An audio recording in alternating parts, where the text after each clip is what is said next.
എജു ഇൻസൈറ്റിലേക്ക് സ്വാഗതം. ഞാൻ നിങ്ങളുടെ സ്വന്തം പവിത്ര.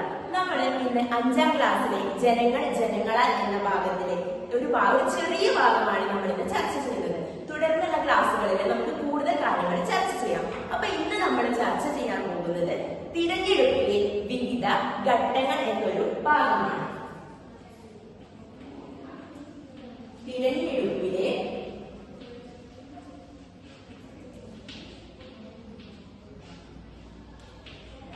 വിവിധ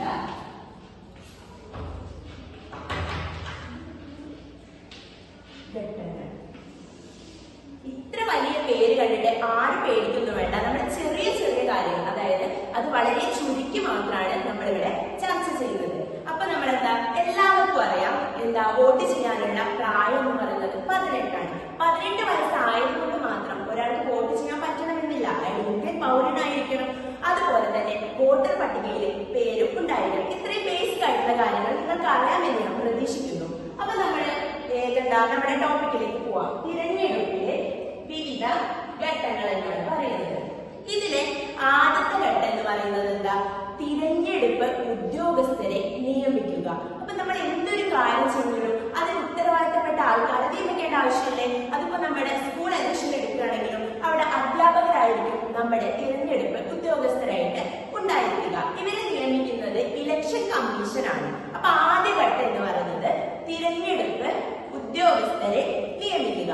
ഇനി രണ്ടാമത്തെ ഘട്ടം എന്ന് പറഞ്ഞാൽ തിരഞ്ഞെടുപ്പ് വിജ്ഞാപനം എന്ന് പറയും. അതായത് ഒരു തിരഞ്ഞെടുപ്പ് പെട്ടെന്ന് നടത്താൻ പറ്റില്ല. നമ്മൾ എന്ത് ചെയ്യണം? തിരഞ്ഞെടുപ്പ് നടത്തുന്ന തീയതി അല്ലെങ്കിൽ വോട്ടർ പട്ടിക നമ്മുടെ ഉദ്യോഗാർത്ഥിയുടെ നാമനിർദ്ദേശ പത്രിക അത് സമർപ്പിക്കുന്ന ഒരു തീയതി ഉണ്ട്.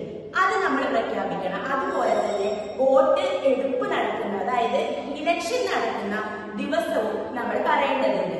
അതുപോലെ തന്നെ അതിന്റെ ഫലപ്രഖ്യാപന ദിവസവും നമ്മൾ വിജ്ഞാപനം ചെയ്യേണ്ടിയിരിക്കുന്നു.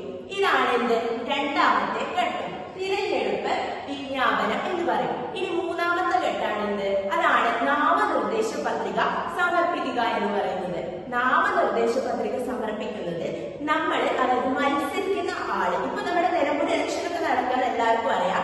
അപ്പൊ നാമനിർദ്ദേശ പത്രിക സമർപ്പിക്കാൻ നമ്മുടെ ഒരു സ്ഥാനത്തേക്ക് നിൽക്കുന്ന ആളെ തന്റെ വിവരങ്ങളും കാര്യങ്ങളും താൻ മത്സരിക്കുന്നു എന്നടങ്ങിയ ഒരു പത്രികാ സമർപ്പണമാണ് മൂന്നാമത്തെ ഘട്ടം കൊണ്ട് ഉദ്ദേശിക്കുന്നത്.